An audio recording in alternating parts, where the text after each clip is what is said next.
नमस्कार दर्शक मित्रों, स्वागत है आपका कर्म धर्म की बातें चैनल में।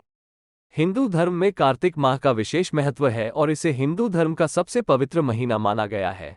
कार्तिक माह की पूर्णिमा भी बहुत खास और महत्वपूर्ण होती है। इस दिन गंगा स्नान की परंपरा है और कहते हैं ऐसा करने से मनुष्य को पापों से मुक्ति प्राप्त होती है। साथ ही यह भी मान्यता है कि कार्तिक पूर्णिमा के दिन स्नान व दान करने से उसका 1000 गुना फल प्राप्त होता है। कार्तिक पूर्णिमा के दिन व्रत उपवास का भी विशेष महत्व है और इस दिन जो लोग व्रत करते हैं उन्हें व्रत कथा अवश्य पढ़नी चाहिए। पौराणिक कथा के अनुसार तारकासुर नामक एक राक्षस था। उसके 3 पुत्र थे, तारकक्ष, कमलाक्ष और विद्युमाली। तारकासुर ने धरती व स्वर्ग पर आतंक मचा रखा था और इससे परेशान होकर देवताओं ने भगवान शिव से उसका अंत करने की प्रार्थना की। जिसके बाद भगवान शिव ने तारकासुर का वध किया और इससे देवता बड़े प्रसन्न हुए। लेकिन उसके तीनों पुत्रों को यह सुनकर बड़ा दुख हुआ और उन्होंने इसका बदला लेने के लिए ब्रह्मा जी की तपस्या की। उनकी तपस्या से प्रसन्न होकर ब्रह्मा जी ने तीनों से वरदान मांगने को कहा। तीनों ने ब्रह्मा जी से अमर होने का वरदान मांगा, लेकिन ब्रह्मा जी ने उन्हें इसके अलावा कोई दूसरा वरदान मांगने को कहा।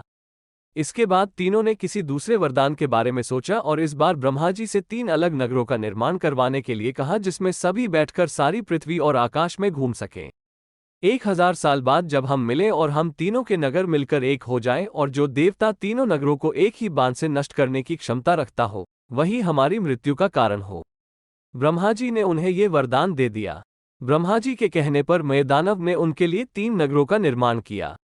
तारकक्ष के लिए सोने का, कमला के लिए चांदी का और विद्युमाली के लिए लोहे का नगर बनाया गया। तीनों ने मिलकर तीनों लोकों पर अपना अधिकार जमा लिया। इंद्र देवता इन तीनों राक्षसों से भयभीत हुए और भगवान शंकर की शरण में गए।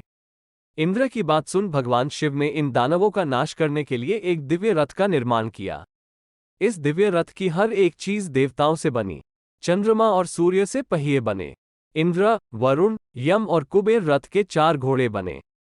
हिमालय धनुष बने और शेषनाग प्रत्यंचा बने। भगवान शिव खुद बाण बने और बाण की नोक बने अग्निदेव। इस दिव्य रथ पर सवार हुए खुद भगवान शिव। भगवानों से बने इस रथ और तीनों भाइयों के बीच भयंकर युद्ध हुआ। जैसे ही ये तीनों रथ एक सीध में आए, भगवान शिव ने बाण छोड़ तीनों का नाश कर दिया। इसी वध के बाद भगवान शिव को त्रिपुरारी कहा जाने लगा। कहते हैं उन तीनों के अत्याचारों से मुक्त होने की खुशी में ही देवताओं ने देव दिवाली महापर्व मनाना शुरू कर दिया। ऐसे ही व्रत की कहानियां रोज सुनाने के लिए सब्सक्राइब करें कर्म धर्म की बातें चैनल और बेल आइकॉन दबाना न भूलें। डिस्क्लेमर: यहां दी गई जानकारी सामान्य मान्यताओं और जानकारियों पर आधारित है। कर्म धर्म की बातें चैनल इसकी पुष्टि नहीं करता है।